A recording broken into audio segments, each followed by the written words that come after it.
Hi. Before you listen to this video, you might want to do two things. One is go to Venema's textbook, page 249, and have that open. And the other is go on to Brightspace, to our course site, and in the Geogebra worksheets folder, there's a file, Geogebra file Reflections 3. So if you want to follow along on Geogebra, you could download that, open it in Geogebra, and pause the video until you get to a screen that looks like this.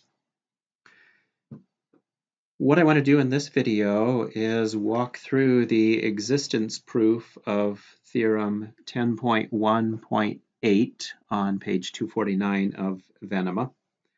And the setup is that here's a triangle ABC, here's a congruent triangle DEF, and there's some machinery in Geogebra in the background so that as we manipulate triangle ABC, DEF changes and always remains congruent to ABC. We want to show, according to Venema's theorem, that there is a transformation that takes this triangle ABC over to this triangle DEF. And in fact, that transformation is an isometry, that it preserves segments and angle measure so that when you do that transformation, it does indeed land on top of the congruent triangle over here. And furthermore, that transformation is going to be built out of reflections across various lines. So it turns out that every transformation, every isometry at least, can be built out of the composition of reflections. First reflect across one line, then reflect the new figure across a second line, and so on. Okay, so here we go. I will start with triangle ABC, and as per Venema's directions, let's construct a segment from A to D. And then we will construct the perpendicular bisector of that segment.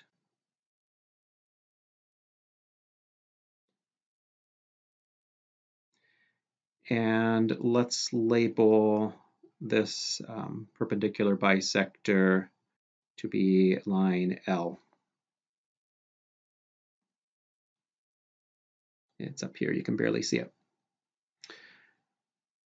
All right, so the steps are here. The next thing to do is to reflect triangle ABC across line L.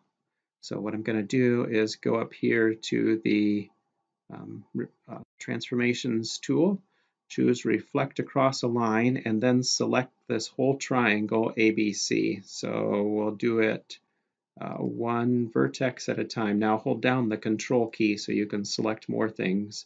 So now I've selected points A, B, and C, and then I'll click on, I'm still holding control, and click on the sides as well until the entire triangle is selected. Now let up on the control key and go over to line L and click, and there is triangle ABC reflected across line L. Notice GeoGebra's notation that A comes over here to be point A prime, B reflects to B prime, C reflects to C prime. And the subscript numbering is because hidden I have some other points labeled C1 and C2, so it's going to the first label subscript that's open. Okay, to keep track of things, I'm going to change colors here. So if I click on the three sides holding the control key, let's go ahead and make those red. And so the black triangle has just gotten reflected to the red triangle. And you see it works if we start moving these points around. The reflection follows. So we've done step 1, we've done step 2, constructed points B prime and C prime.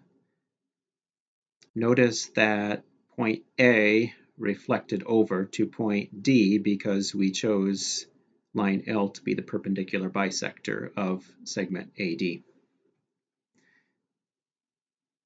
The next thing I want to do is construct segment B'E.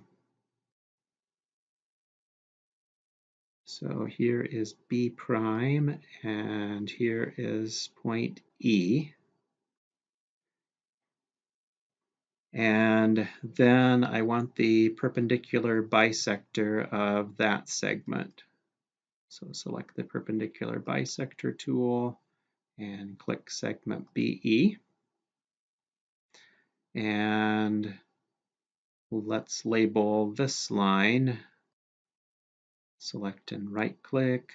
Let's label this line M.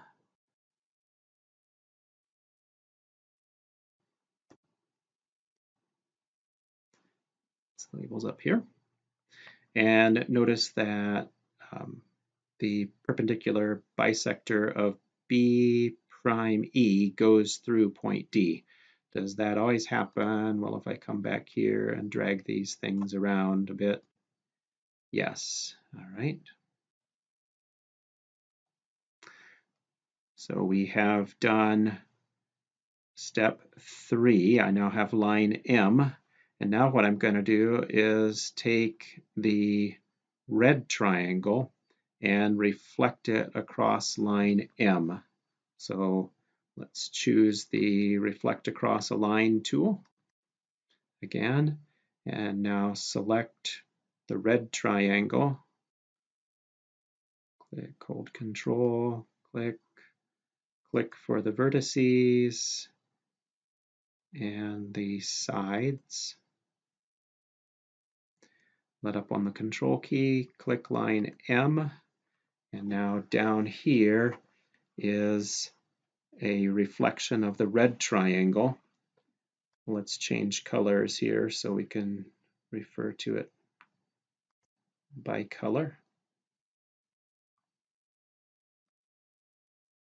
Oops. Choosing these 3 segments, and let's make this one be green, for example. So the black triangle got reflected to the red triangle got reflected to the green triangle, and remember what I'm trying to do is get to the magenta triangle. When we reflected point C across line M, it should go down here, and there are, looks like things are being labeled a little differently. This point down here, T, I will call C double prime.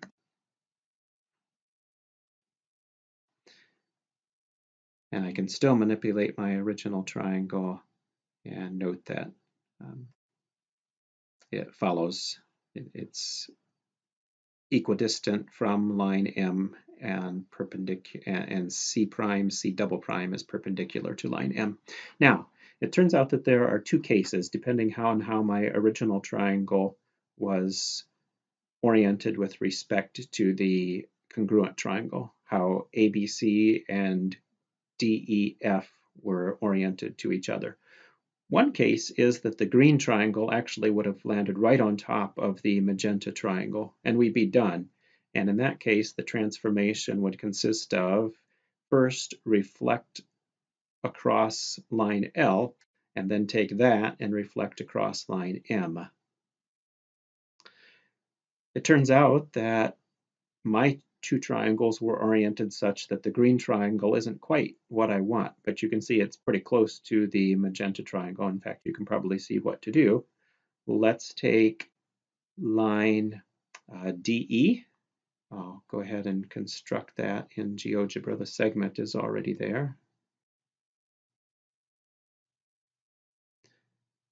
So I want D and E is here. And that will be line N for us. The label's here. And then what I want to do is reflect the green triangle across line M. So one last reflection here. I'll go to my Reflect Across the Line tool and select the green triangle.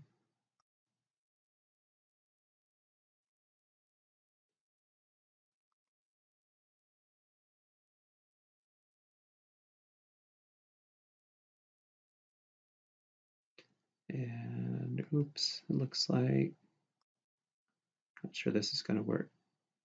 Somehow things got unselected as there are the sides, that's enough.